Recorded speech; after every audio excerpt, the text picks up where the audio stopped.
Welcome back to Opening Bell. We have some up arrows today, right? You're not that used to that. We've had 3 weeks of selling, but we are seeing oil down here. It's right now at $94.89 the barrel, and as oil has come down, that has given a little boost to stocks. Joining me right now, Phil Rosen, co-founder of Opening Bell Daily. And I'm so glad you are here. You speak to so many people, and you have so much information. What's the big picture on the market these days? The big picture is, I would say, very mixed and uncertain. And first of all, thank you for having me, Nicole. What I'm watching right now, I've been digging into history to see how markets have typically reacted to, 1, geopolitical shocks, and 2, oil shocks. So since the last 40 years or so, oil prices have seen a 20% gain over a 2-day period 7 times. And in those 7 times, stocks have been up a year later 6 of 7 times with an average gain of 24%.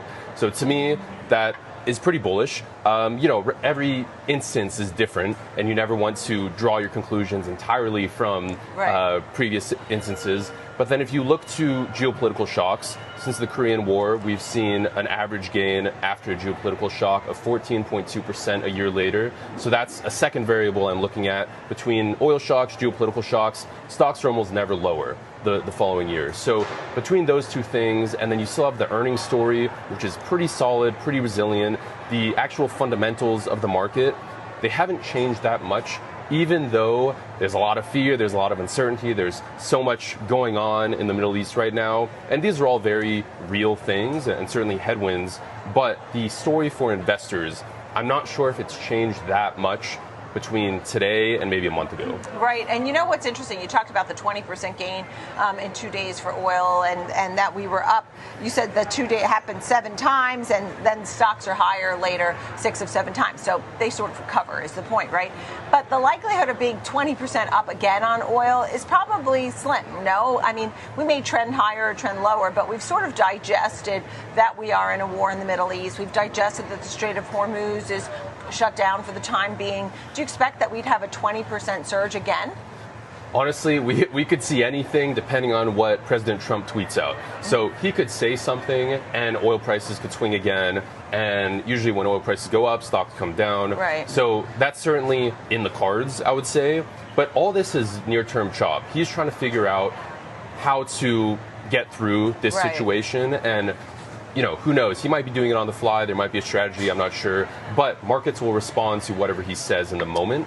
So that's something that you can't really position for, unfortunately. So at this point now, based on your history, looking back to the Korean War, looking back on oil moves, in all those instances, for the most part, you had up arrows following. So does that mean buy the dips? I wouldn't could.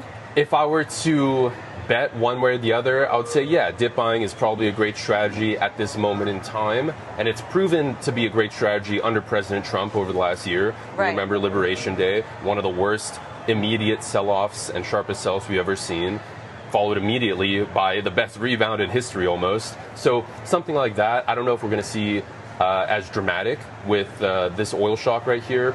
But generally, I write for long-term investors, and I wouldn't be recommending to my subscribers to start panic selling or responding based on what's going on in the Middle East right now. Generally, I'm very much in the camp of if you're patient, then things will pan out okay. Everything's that's what's pointing supposed to happen, right? Yeah, I don't see anything derailing that schedule, let's say, and markets right now don't expect cuts until way later in the year, suddenly with the oil shock here and inflation fears. Kevin Warsh is going to come in, and my bet is that he's going to move some things around, and we're going to get more cuts than the market is currently pricing in. Any predictions, surprises, or wild cards in your mind with all your research that you do? Wild card. The only wild card that people seem to be underestimating right now is that the bulls will probably be right, as they typically are throughout history. Right now, everyone's very bearish. Bearish sentiment is very high. Everyone's pessimistic, looking at these negative headlines. I'm pretty much just waiting for things to come back, and if you zoom out a little bit, things always come back. Phil Rosen, co-founder, Opening Bell Daily. Great to see you. Great Thanks to see for you being here in Thank you. person. We appreciate it.